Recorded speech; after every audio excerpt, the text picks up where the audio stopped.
Oke, kita lanjut lagi ya. Untuk lab, kita balik lagi ke lab yang IAM. Oke, kita closing dulu ini ya.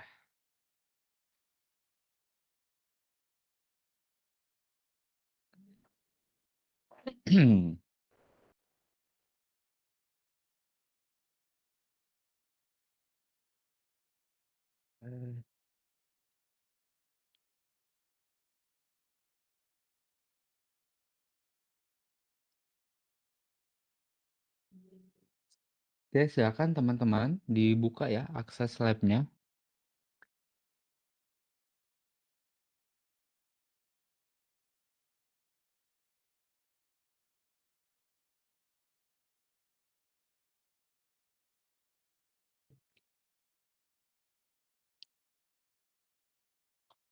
Oke, kita mulai di lab yang keempat dulu ya. Keamanan AWS. Oke ya. Kita langsung buka saja.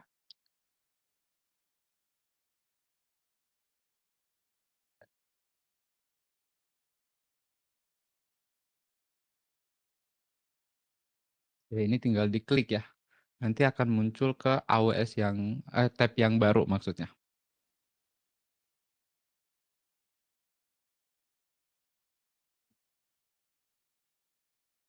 Nah, di sini teman-teman bisa gunakan bahasa Indonesia ataupun bahasa yang lain ya, yang mudah dimengerti aja. Pertama-tama, pastikan ini Start Lab dulu ya.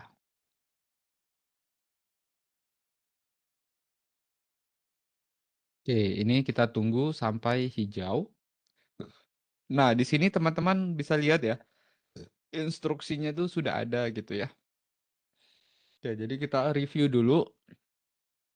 Lab yang pertama ini pengantar AWS IAM, di mana nanti AWS Identity and Access Management ini adalah layanan web yang memungkinkan pelanggan Amazon Web Service atau AWS itu mengelola pengguna dan izin pengguna di AWS ya. Dengan IAM, Anda dapat secara terpusat mengelola pengguna, kredensial keamanan seperti kunci akses, dan izin yang mengontrol sumber daya AWS mana yang dapat diakses oleh pengguna. Nah, ini tuh topologinya ya, maksudnya tuh gambaran umumnya. Jadi nanti ini ada akun AWS, di mana nanti kita akan ada 3 user ya. Kemudian nanti ada 3 grup, kemudian nanti di setiap grup itu ada IAM policy-nya ya. Jadi misalkan EC2 admin itu boleh akses, lihat, mulai dan hentikan EC2. Sedangkan EC2 support itu cuman boleh baca EC2 saja.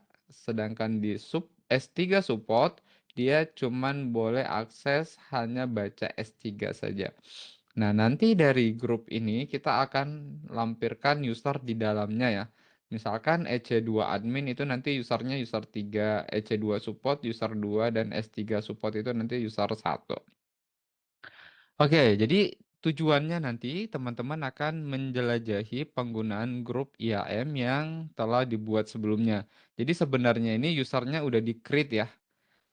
Jadi nanti kita tinggal melakukan apa namanya melihat dan nanti melanjutkannya seperti itu. Tapi kalau teman-teman nanti tertarik ingin buat dari awal itu nanti create pakai Learner Lab aja ya. Kemudian nanti kita memeriksa kebijakan IAM. Nah, sebagaimana yang diterapkan ke grup yang sudah dibuat sebelumnya juga. Jadi grupnya nanti sudah ada juga, cuman nanti belum di attach aja ya. Jadi usernya belum dimasukkan ke dalam grup. Oke, nah sekarang yang berikutnya mengikuti skenario dunia nyata ya, menambahkan pengguna ke grup dengan kemampuan tertentu yang sudah diaktifkan. Berarti nanti kemampuannya itu sesuai dengan kebijakan policy-nya. Kemudian kemudian menemukan dan menggunakan URL IAM untuk masuk atau login ya. Kemudian bereksperimen dengan efek kebijakan pada akses AWS. Oke, ini sambil kita tunggu. Oke, jadi di sini ada pembatasan layanan ya. Nah, Jadi di lingkungan lab ini, akses ke layanan AWS dan tindakan layanan mungkin dibatasi hanya sebatas yang diperlukan untuk menyelesaikan instruksi lab ini ya. Jadi Anda mungkin akan mengalami kesalahan jika mencoba mengakses layanan lain ya. Kemudian melakukan tindakan di luar yang sudah diskenariokan di lab ini. Jadi memang di lab ini itu memang kita benar-benar terbatas hanya sesuai dengan yang sudah diarahkan yang bisa kita kerjakan gitu ya. Oke, nah di sini bisa kita lihat AWS Identity and Access Management. Ini dapat digunakan untuk satu mengelola pengguna IAM dan akses mereka gitu ya. Jadi Anda dapat membuat pengguna dan menetapkan kredensial keamanan individu baik itu kunci akses, kata sandi, dan perangkat autentikasi multifaktor untuk mereka. Dan dapat mengelola izin untuk mengontrol operasi yang dapat dijalankan pengguna ya. Kemudian mengelola IAM role dan izin mereka. Nah, IAM role itu mirip dengan pengguna, yakni sama-sama merupakan identitas AWS dengan kebijakan izin yang dimasukkan untuk dapat diambil alih oleh siapapun yang membutuhkannya. Jadi IAM role itu nanti bisa dipakai di EC2 gitu ya, di instan gitu ya. Jadi satu role itu bisa digunakan beberapa instan ya. Kemudian mengelola pengguna gabungan dan izin mereka gitu ya. Jadi Anda dapat mengaktifkan federasi identitas untuk mengizinkan pengguna yang ada dalam perusahaan Anda ya untuk mengakses ke konsol manajemen API ataupun mengakses ke sumber daya tanpa perlu membuat pengguna IAM untuk setiap identitas. Oke, labnya ini durasinya 40 menit, tapi harusnya sih bisa selesai kurang dari 40 menit ya. Oke, pertama labnya sudah dibuka, sudah di start ya. Di sini sudah hijau. Oke, sekarang kita masuk ke AWS Manajemen Konsol ya. Oke, kalau muncul seperti ini, ulang aja lagi ya. Klik here, Tarni, yang lain-lainnya saya close dulu ya. Oke, ini kita buka. Nanti kita akan diarahkan masuk ke Manajemen Konsol. Oke, nah ini teman-teman sudah masuk ke Manajemen Konsol ya. Nah, jadi kadang-kadang itu mungkin di tempat teman bisa bahasanya bahasa Inggris ya. Jadi sebenarnya itu kalau teman-teman mau ganti bahasanya bisa pilih di sini ya. Jadi ada banyak bahasa yang bisa digunakan, bahasa Inggris, bahasa Indonesia. Kalau panduannya kalian pakai bahasa Indonesia, ya udah di sini pilih juga bahasa Indonesia ya, biar sinkron gitu ya. Nah, oke, di sini saya gunakan bahasa Indonesia karena di sini panduannya juga saya gunakan bahasa Indonesia. Oke, yang pertama, tugas 1, menjelajahi pengguna dan grup ya. Nah, di sini sudah ada petunjuknya, poin keempat, cari layanan dan pilih IAM ya. Jadi ini ada layanan ya teman-teman ya. Kalian bisa cari di sini ketik aja IAM, misalkan seperti itu ya. Nanti akan dimunculkan tuh layanan IAM.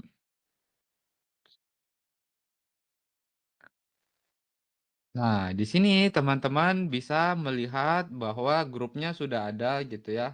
Penggunanya juga sudah ada gitu ya. Coba kita cek pengguna dulu ya. Atau bisa dibaca di sini. Nah, lihat di pengguna itu harusnya ada 3 pengguna ya. Pengguna 1, pengguna 2, dan pengguna 3. Oke. Nah, di sini itu user 1, user 2, dan user 3 ya teman-teman ya. Jadi kadang-kadang mungkin ada sedikit berbeda aja ya. Jadi pastikan aja, ini kan sudah dibuat ya, ada 3 user ya. Nah, kalau teman-teman lihat, setiap user ini coba kita klik ya. Apakah dia sudah memiliki kebijakan? Belum ada izin kebijakan ya, masih kosong. Grupnya juga belum ada ya, berarti benar-benar masih kosong gitu ya. Oke, pengguna 1 sudah kita lihat. Kemudian coba kalau teman-teman mau ngecek lagi pengguna 2 harusnya juga sama ya. Di sini pengguna 2 juga kebijakannya belum ada, grupnya belum ada. Kemudian kita cek lagi pengguna 3. Di sini juga belum ada kebijakannya, grupnya juga belum ada. Oke, kemudian kita lihat di grup ya. Nah, di sini grupnya sudah dibuat ya. Jadi semuanya tinggal create grup ya. Kalau ini kan kebetulan udah dibuatin sama mereka ya. Oke, kita cek nih EC2 admin, izin. Nah, di sini tuh sudah ditambahkan kebijakannya ya. Jadi, kalau kita lihat di sini ya. EC2 admin policy ini kita coba lihat. Nah, ini ya yang tadi ya, yang JSON ya, yang hak akses. Oke, kita lihat di sini actionnya itu dia bisa akses EC2, start instant, stop instant gitu ya. Resource-nya ini semua gitu ya, efeknya allow. Berarti dia admin ini bisa menyalakan, menghentikan instant ya.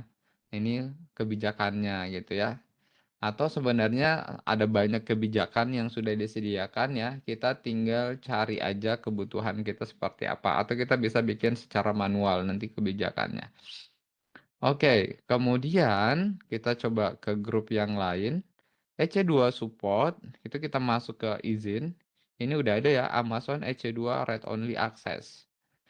Ya, kita lihat dulu kebijakannya di sini ya. Nah, kalau di sini sudah dibuatkannya. Ini kalau kita lihat izinnya itu dia CloudWatch, dia cuma bisa daftar, baca ya. Udah ini udah dibatasin ya. Kemudian yang berikutnya oke. Maaf, tertutup. Buka kembali tapi yang tertutup. Oke, tadi grup satunya lagi S3 support ya. Kita lihat izinnya di sini juga udah ada. Nah, kalau mau dilihat role-nya tinggal diklik yang plusnya aja ya. Nah, ini dia allow akses ke S3, dia bisa get list ya. Kemudian ini dia cuma bisa lihat aja ya karena tadi role-nya Amazon S3 read only access.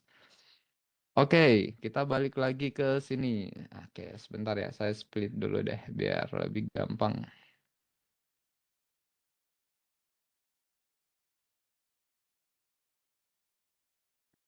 Ya, ini udah kita lihat ya.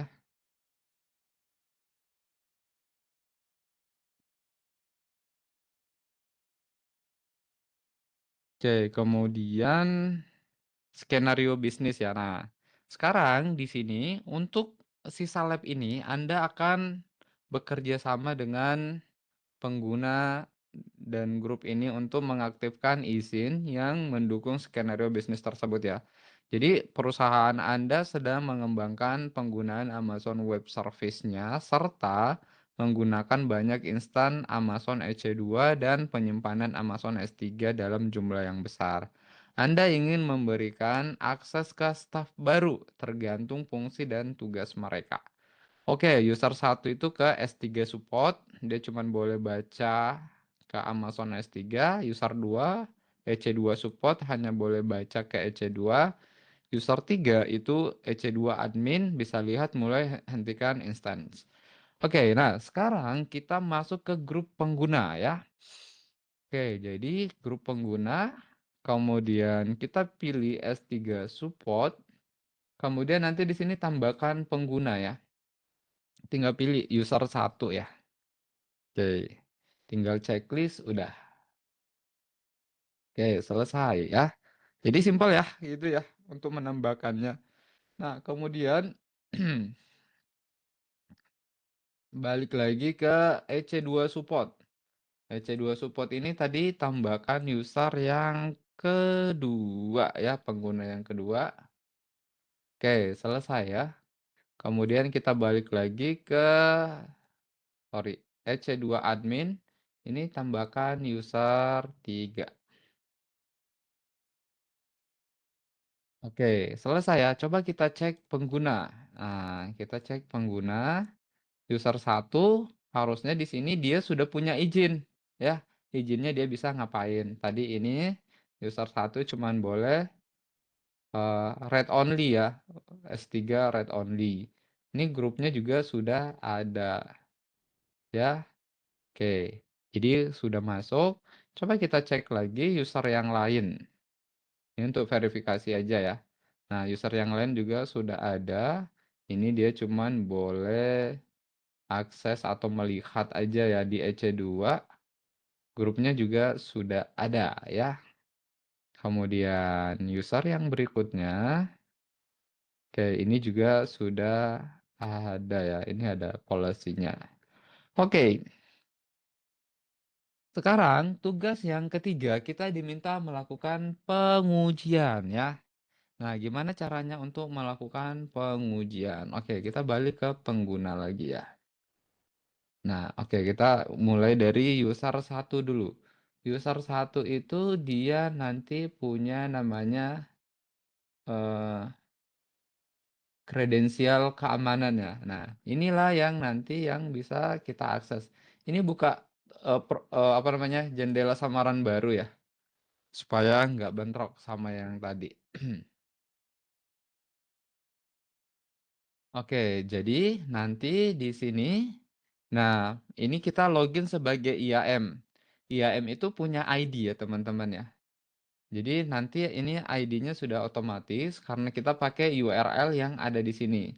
Kalau tidak menggunakan URL yang ada di sini sebenarnya bisa aja, tapi kita harus tahu ID ini ya.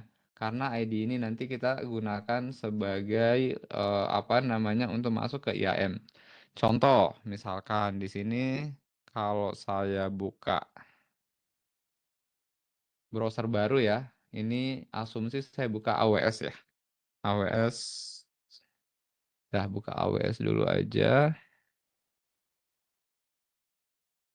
Biasanya di sini tuh nah, masuk ke konsol ya. Jadi itu nanti ada pilihan. Nah, jadi ini kita harus isi manual nih ID-nya kalau tidak menggunakan link ya. Berarti contohnya kita harus masukkan ID-nya secara manual ya. Seperti itu baru nanti kita masukkan username-nya. Atau ya paling gampang tadi kita copy ini tautan masuk ke konsolnya ya. Tinggal kita buka saja ya. Karena tadi ah jadi kan nanti tinggal di copy paste kayak gini. Nanti tuh ID-nya udah langsung nempel ya. Jadi kita tinggal login. Nah, yang pertama user 1 ya. Passwordnya sudah disediakan di sini. Kita coba tes. Nah, ini kita akan masuk nanti ke konsol ya. Oke. Karena di sini dia cuma bisa baca S3, maka di sini kita langsung buka aja S3.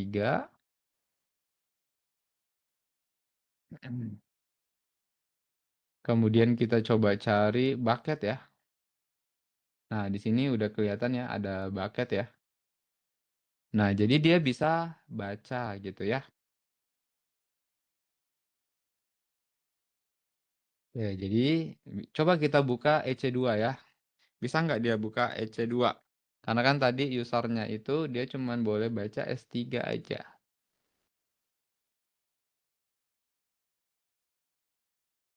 Oke, di sini error gitu ya. Jadi dia nggak bisa melihat isi yang ada di instan ya. Nah, error katanya ya. Jadi ya karena dia tidak punya akses ya. Oke, berarti ini apalagi kalau mau launching instance harusnya nggak bisa ya. Misalkan saya mau select, mau create gitu ya. Nah, di sini aja nggak muncul ya. Jadi kita nggak bisa buat karena memang dia tidak punya hak akses ke sana. Oke, coba kita ganti usernya ya. Nah, ini kita sign out. Kemudian kita sign in lagi ke konsol gitu ya.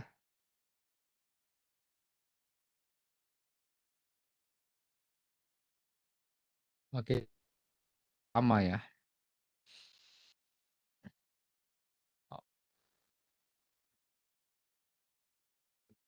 Kemudian kita masukkan user 2.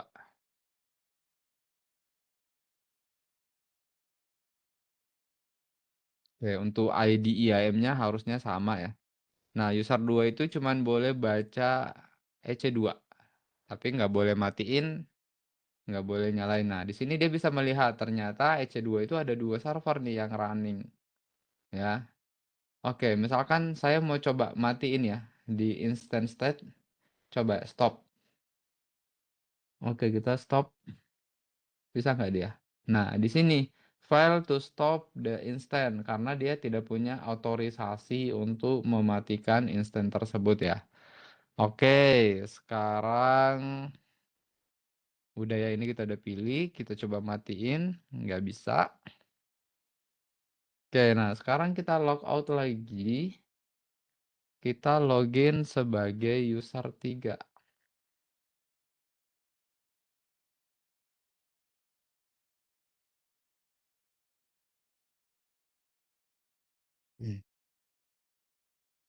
Oh, sorry, authentication-nya salah.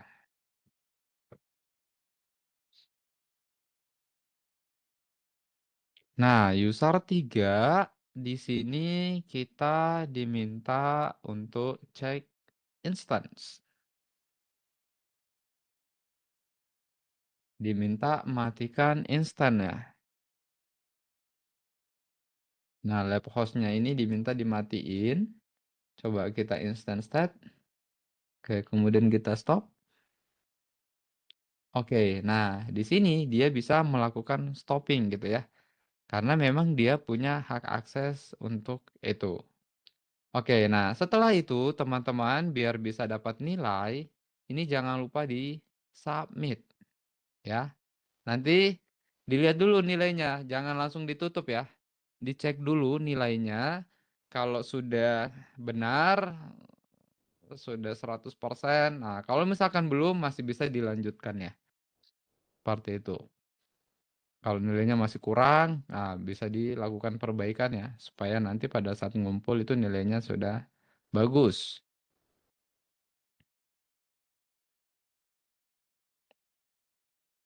Oke, ini 25 dari 40, berarti ada yang belum.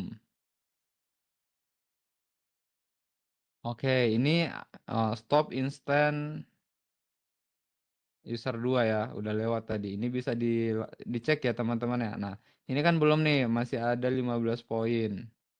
Oke, dia minta user 2 stop instant attempt. Harusnya tadi udah ya. Oke deh, sebentar. Kalau gitu kita buka samaran baru lagi aja lah.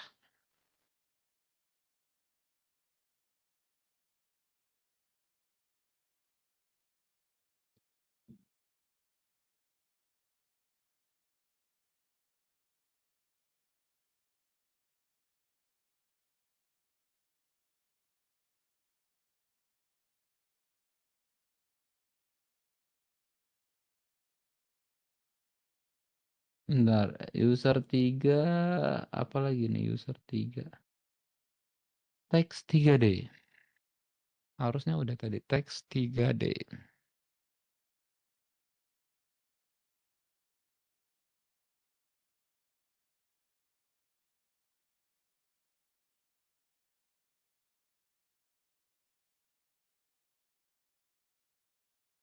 Udah sih tadi. Oke, kita keluar dulu aja ya. Ini user 3. Oh, tadi kayaknya belum. Stop instant, habis itu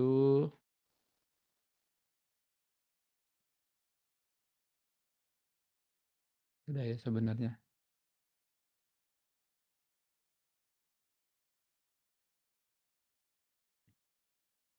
Oke, nah nanti tinggal dicoba aja ya seperti itu ya. Yang kurang nilainya dicek lagi mana tadi yang kelewat gitu ya. Oke, sampai sini ada yang mau ditanyakan dulu terkait ini.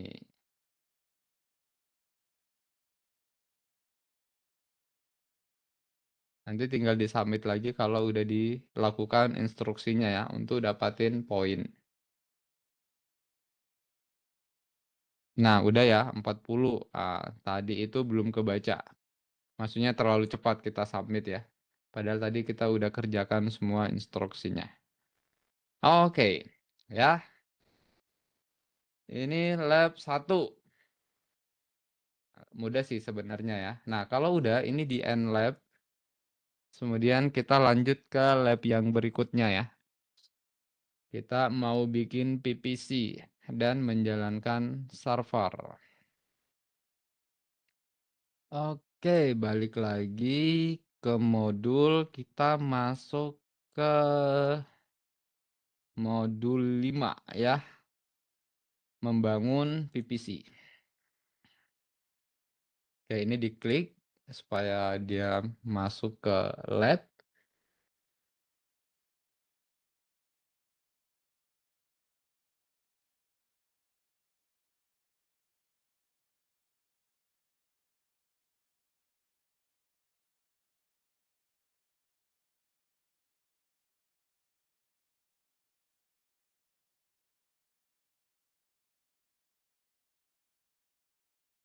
Oke, jangan lupa di start dulu.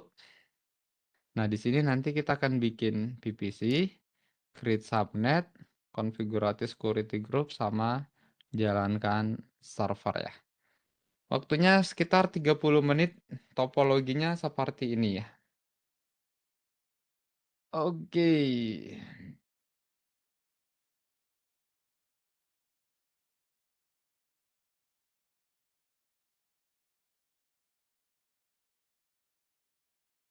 Oke, sambil kita tunggu dulu ya. Labnya masih running. Jadi kalau teman-teman ada yang mau bertanya boleh ya.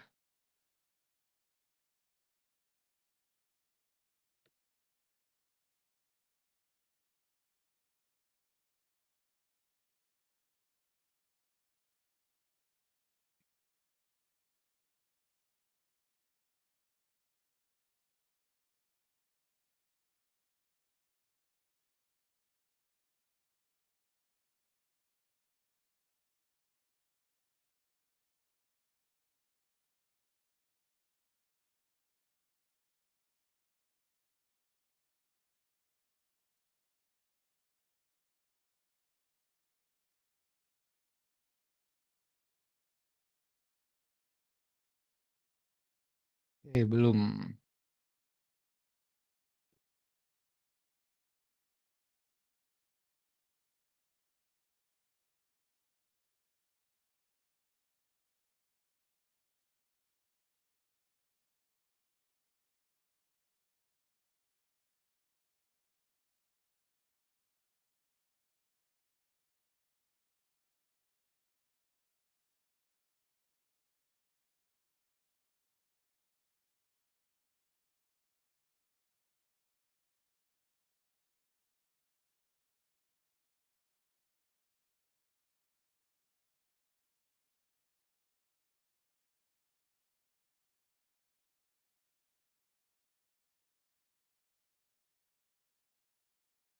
Nah, di sini kelihatan ya.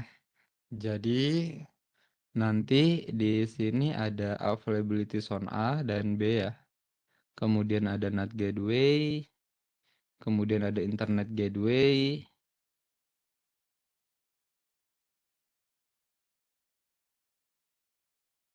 Oke, sebentar nih ya. Mau tanya, Ya, silakan. Pak, ini tadi waktu saya buka instan untuk yang user 2 itu memang nggak ada isinya ya di instannya? Oh, harusnya ada. Coba boleh di-share screen nggak? Nah, kayak gini nih, bagus nih. Sambil nunggu yang Ah, lab berikutnya. User 2, kita cek grupnya dulu ya. Dipastikan dulu grupnya udah benar apa belum. Kemudian baru nanti kita lihat itunya. Apa namanya? Harusnya ada. 2 itu EC2 support. Jadi dia bisa baca. ini Oke, ini Pak, coba. ini kan user Tampilkan. 2 Bentar-bentar, sudah. belum muncul. Ini baru Oh, muncul yang Webex-nya. Coba. Nah, oke.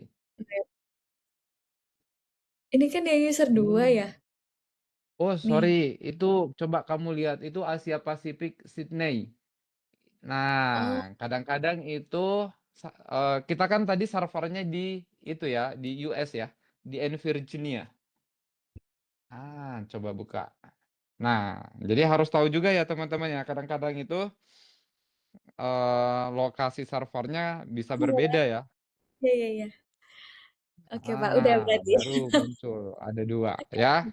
sip, Nah, sip. itu juga perlu ya teman-teman ya, pada saat nanti teman-teman production, tadinya bikin servernya di Jakarta, tapi sekarang posisinya lagi di Singapura gitu ya, pasti nggak ketemu servernya ya. Oke, Pak. Terima kasih, Pak. Ini Oke, saya stop ya. sama-sama. Ya, nggak apa-apa, bagus. Jadi biar tahu kan. Nah, oke, ada lagi yang mau bertanya sambil kita tunggu yang lab-nya nih. Udah hijau ya. Oke, sekarang seperti biasa kita buka lagi ya. Oke, kita ulang buka. Oke.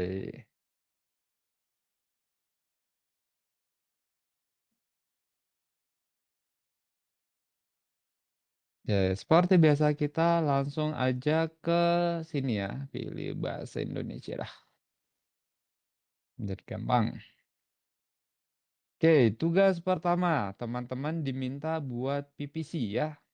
Pastikan lokasinya di N Virginia ya teman-teman ya. Nah, jadi ikutin instruksi ya. Oke, ini pastikan kita sekarang posisinya ada di N Virginia. Oke, kita masuk cari namanya PPC. Ya, ini ya. PPC Isolated Cloud Resource.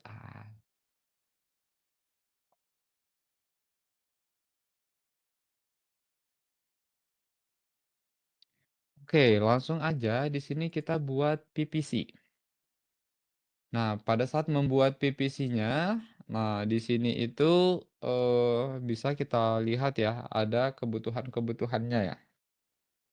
Nah, PPC dan lainnya ya. Di sini pilih PPC dan lainnya. Kemudian pembuatan tag otomatis. Oke, ini ganti ya namanya ya. Jadi lab karena ini mempengaruhi nilai ya seperti itu. Jadi nanti lab PPC. IP-nya ini pastikan sama. Kemudian pilih availability zone-nya itu pilih yang pertama ya. Oke, kita sambil lihat dulu. Blok CDR-nya udah. Nah, jumlah availability zone-nya kita pakai 1 zona saja. Kemudian jumlah subnet public. Nah, di sini ada subnet publiknya 1. Kemudian private-nya juga 1 ya. Kemudian di sini sesuaikan blok CDR-nya. Nah, jadi di sini kita bikin itu slash-nya 24 ya. Sesuai dengan instruksi yang bawah ini kita ganti 10.01.0/24 juga. Oke, jadi pastikan udah sesuai ya. 10.000/24. Kemudian 10.010/24. Oke, kemudian berikutnya atur, di sini ada atur gateway NAT, ke satu aset. Nih gateway NAT.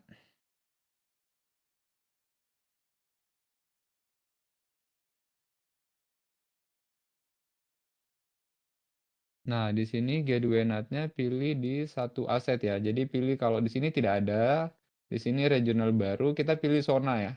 Jadi pilih zona, di sini diminta di satu aset ya. Nah, kemudian PPC endpoint-nya ini pilih tidak ada. Kemudian di sini name host DNS ya. Ini dan resolusi DNS pastikan aktif ya. Nah, ini sebenarnya kita menggunakan wizard ya pada saat membuat. Kalau solution architect itu nanti buatnya manual gitu ya. Tapi nggak apa-apa. Ini kita buat yang lebih mudah dulu. Oke, sampai sini. Kemudian kita akan melakukan pratinjau ya. Jadi di sini pratinjaunya teman-teman bisa lihat ya. Coba ya saya gedein dulu. Nah, kelihatan nih. Jadi nama PPC-nya lab PPC, subnetnya ada 2, ada public sama private. Nah, kemudian yang public ini nanti dia langsung ke tabel routingnya lab RTB public, ini yang ke private ya, karena udah kita atur di sini ya. Nah,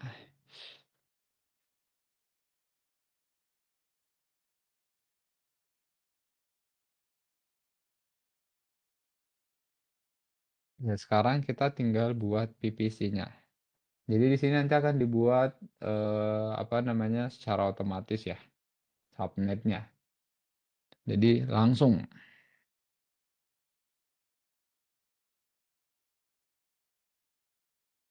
Nah, kalau sudah selesai, maka nanti itu akan seperti ini ya. Jadi kita udah membuat satu di availability zone-nya. Di zona A itu ada public subnet dan private subnet sudah terhubung ke gateway sama NAT gitu ya. Jadi nanti tinggal kita gunakan saja. Nah, kalau ini dia NAT gateway-nya lagi diaktifkan. Sama nanti akan buat tabel routingnya jadi otomatis ya.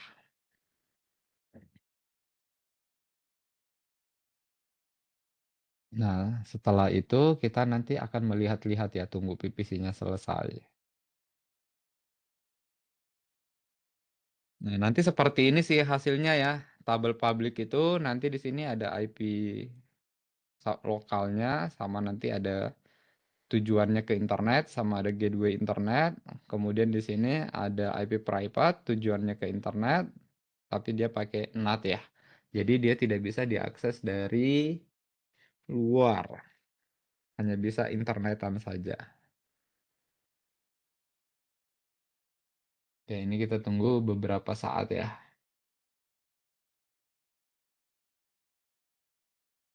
Oke, sambil nge-lab, nah disiapin cemilannya ya.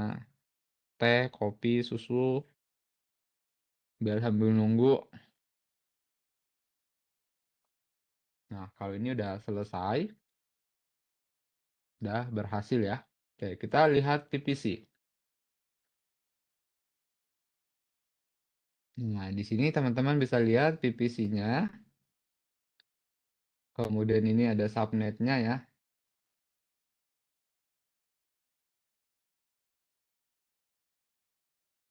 Oke, ini lab subnet public diarahkan ke lab routing RTB public ya. Nah, nanti terhubung ke gateway. Oke, nah sekarang coba kita lihat di sini ya. Ini CIDR-nya, ini alurnya, tanda penamaannya ya. Oke, nah kalau teman-teman mau lihat tabel routingnya, itu bisa masuk ke tabel routingnya.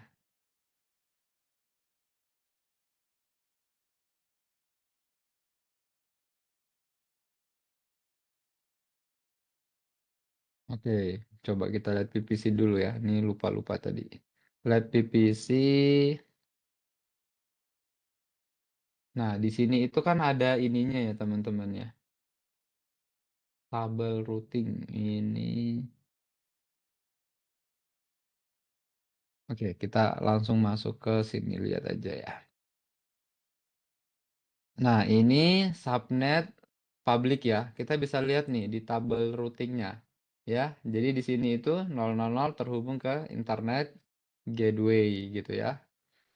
Nah, kemudian, nah ini ya, udah muncul semua. Nah, yang private bisa dilihat nih tabel routingnya itu ke NAT ya. Jadi udah dibuatkan. Oke, jadi kalau mau lihat internet, sorry mana dia? Internet gateway itu udah dibuatin tadi ya, LED IGW ya. Nah, ini udah ada, udah jadi. Kemudian tadi ada gateway NAT. Gateway NAT ini yang digunakan tadi untuk yang jaringan lab NAT to public ya. Oke. Jadi supaya jaringan private-nya bisa akses ke internet lewat NAT.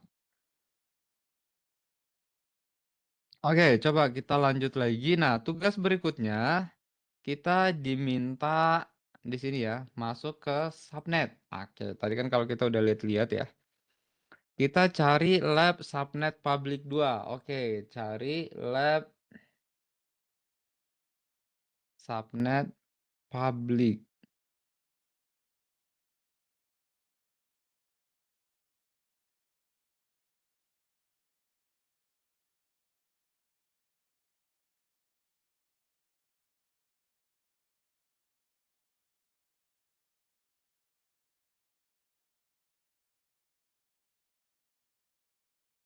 Oke, kalau terlalu banyak di sini teman-teman juga bisa filter ya.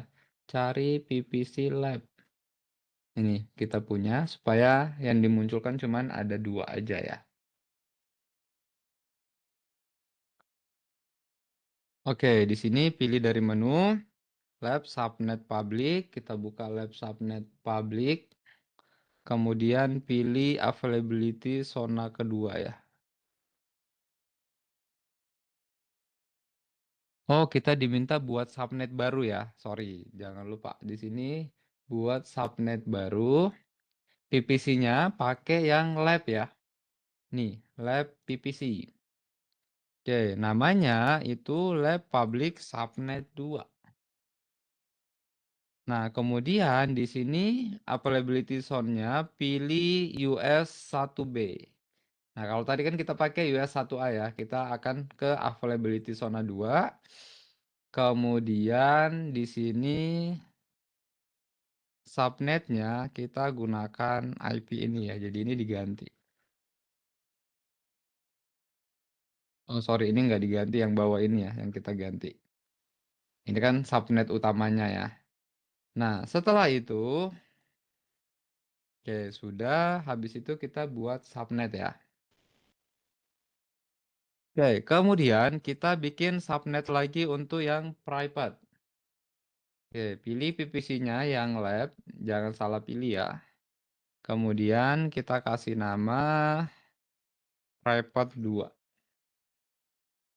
Oke, referensinya di 1B ya, di availability yang kedua, kemudian IP-nya yang ini. Oke, buat subnet. Nah, berarti kalau teman-teman lihat, sekarang itu kita sudah membuat public subnet dan private subnet di availability zona 2 ya. Oke, sekarang kita akan buat tabel routing. Nah, kita masuk ke sini ada tabel route. Oke, kemudian di sini kita pilih lab RTB private ya. Sini ada lab RTB private. Oke, ini yang 1A. Oke, cari di sini route ya. Nah, di sini kita perhatikan bahwa 000 ini /0 itu sudah ditargetkan ke NAT ya. Ini berarti bahwa lalu lintas yang ditunjukkan ke internet akan dikirim ke gateway NAT. Kemudian gateway NAT kemudian akan meneruskan lalu lintas tersebut ke internet. Oleh karena itu, tabel route ini digunakan untuk merutekan lalu lintas dari subnet private. Nah, sekarang pilih tab penggantian subnet. Anda telah membuat tabel root ini di tugas 1 ketika Anda memilih untuk membuat PVC dan beberapa sumber daya di dalam PVC. Nah, tindakan tersebut juga membuat lab subnet private 1 dan mengaitkan subnet tersebut dengan tabel root ini. Karena ini, Anda telah membuat subnet private lainnya, yakni lab subnet private 2. Anda juga akan mengaitkan tabel root ini dengan subnet tersebut. Oke, sekarang kita harus tambahkan lagi tadi itu network atau subnet di private 2. Kita edit rule ya. Nah, kemudian di sini tambahkan root. Oke, pilih tujuannya ke internet. Nah, targetnya, nah di sini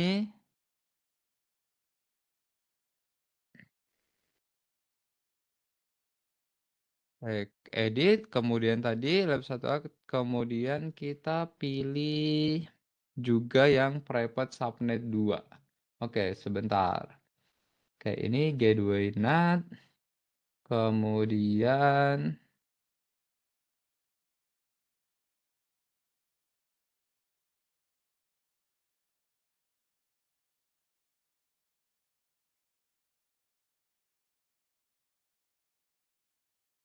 Oke, lab subnet 2, bentar. Oke, sorry, ini nggak perlu di sini ya. Kita tambahkan cari di sini labnat, ada nggak? Ada. Ini kan public 1 sudah ada.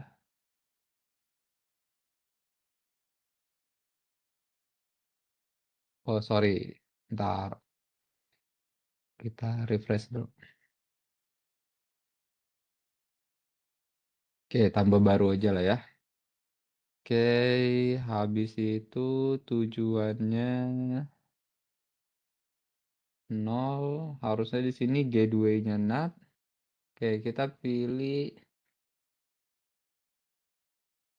ini public 1 USA, bentar ya.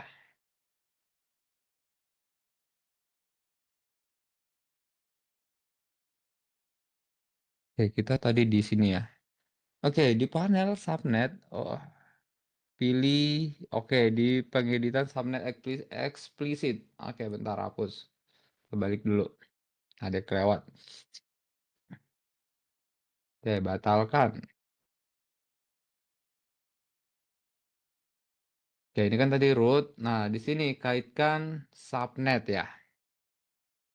Oke, jadi di sini kita kaitkan subnet. Jadi di panel ini eh, pengaitan subnet eksplisit. Jadi kaitkan subnet eksplisit. Di sini edit.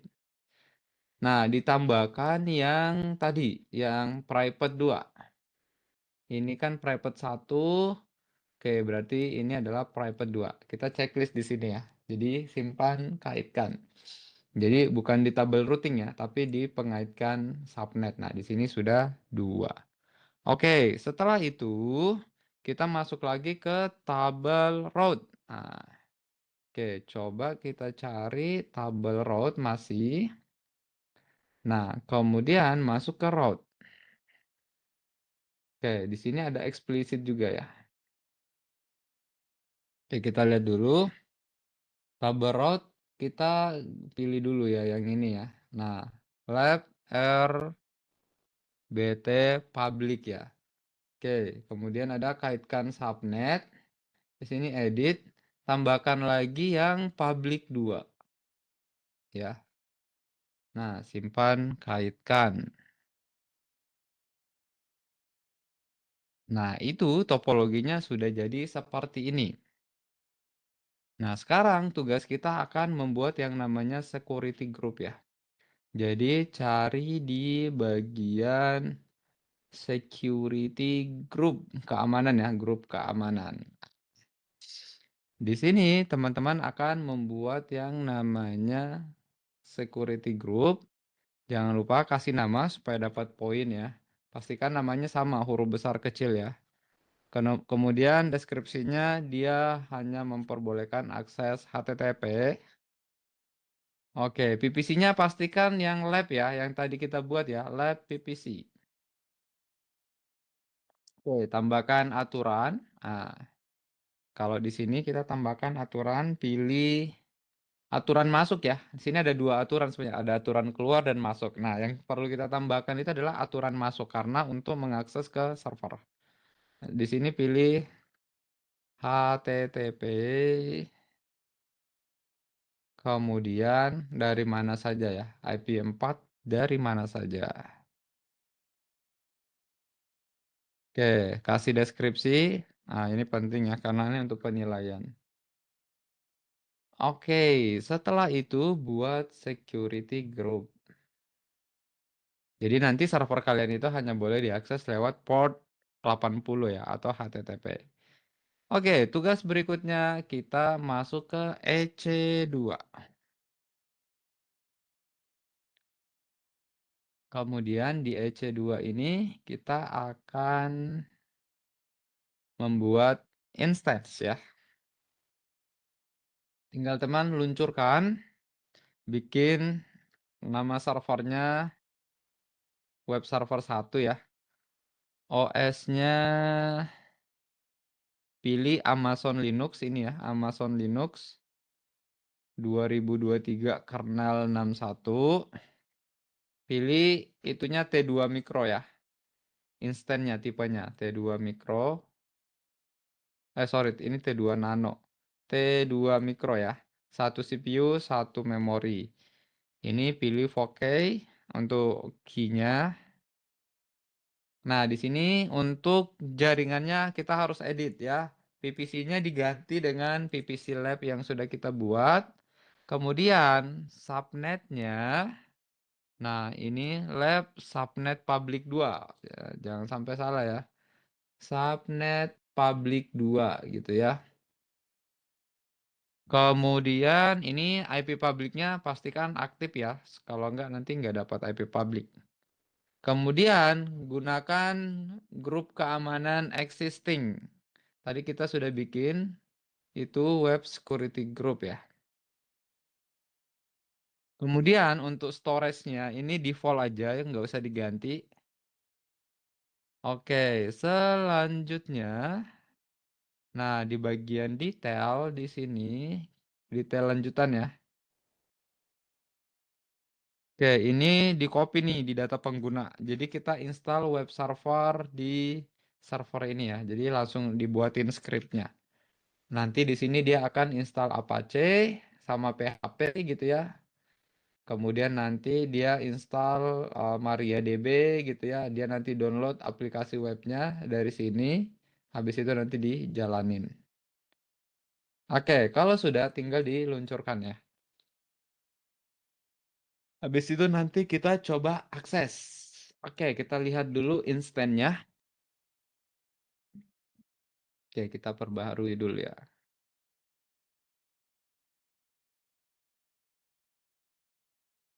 Nah, udah ya.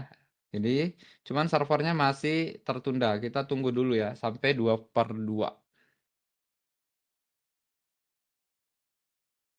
Nah, kita tuh udah bikin sampai di level ini ya. Jadi udah instannya ada di sini. Nah, habis itu tinggal kita akses. Nanti gimana cara aksesnya? Tinggal cari endpoint-nya atau IP publiknya berapa ya. Oke, kita sambil tunggu dulu. Nah, ini kan ada DNS publiknya. Ini bisa dibuka pakai URL ini atau nanti pakai IP ini ya. Pastikan menggunakan HTTP ya, jangan HTTPS. Soalnya kalau di browser ini, di apa namanya, di Google Chrome, itu defaultnya dia pakai HTTPS. Jadi ini teman-teman edit dulu ya. Jadi HTTP. Oke, tunggu ya. Nah, ini sudah berhasil gitu ya. Websitenya bisa dibuka gitu ya. Karena ini sudah nyala. Coba kita cek lagi instance. Harusnya sudah 2/2. Oke, ini udah jalan ya. Nah, semudah itu ya bikin jaringan, bikin server. Jadi nanti kalau jaringannya sudah jadi, ya besok-besok teman-teman tinggal bikin server aja. Jadi apa namanya, kalau lihat gambar sini, kalau teman-teman servernya nggak mau diakses dari luar, ya nanti taruh di subnet private gitu ya. Nah, gimana caranya supaya bisa akses? Kalian harus remote dulu nih ke web server. Dari web server ini nanti baru bisa akses ke yang ada di private gitu ya.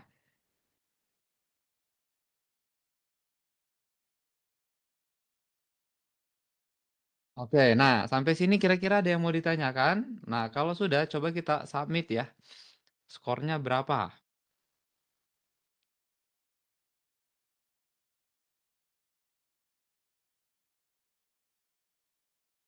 Oke, jam 4 lewat juga ya, tapi nggak apa-apa.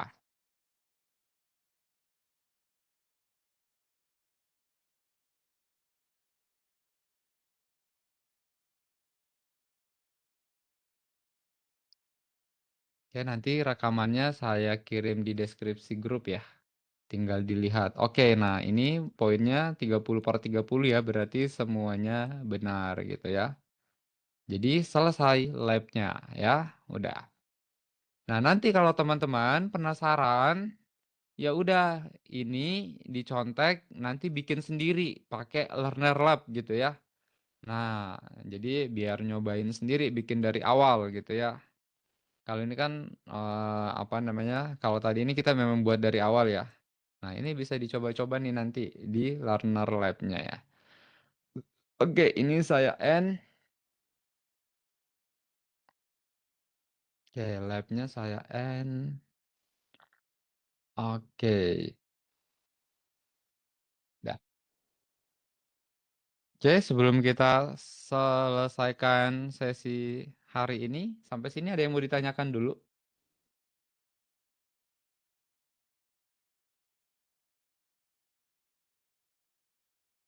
Karena kita mulainya minggu depan lagi, teman-teman silakan latihan-latihan ya. Diulang-ulang, pada dasarnya sebenarnya itu semakin sering teman mengulang-ulang, mencoba, itu nanti akan terbiasa dan lebih paham gitu ya. Daripada cuman hanya membaca teorinya tapi tidak dipraktekkan, itu juga jadi masalah seperti itu ya. Jadi harus dibarengin teori dan praktek. Oke, kalau tadi mungkin ada yang belum nyoba, nanti dicoba ya. Jadi nanti saya akan kirimkan 2 rekaman, satu tadi rekaman teorinya, satu lagi rekaman yang lab-nya ya, yang kita bahas barusan ya. Ini saya stop.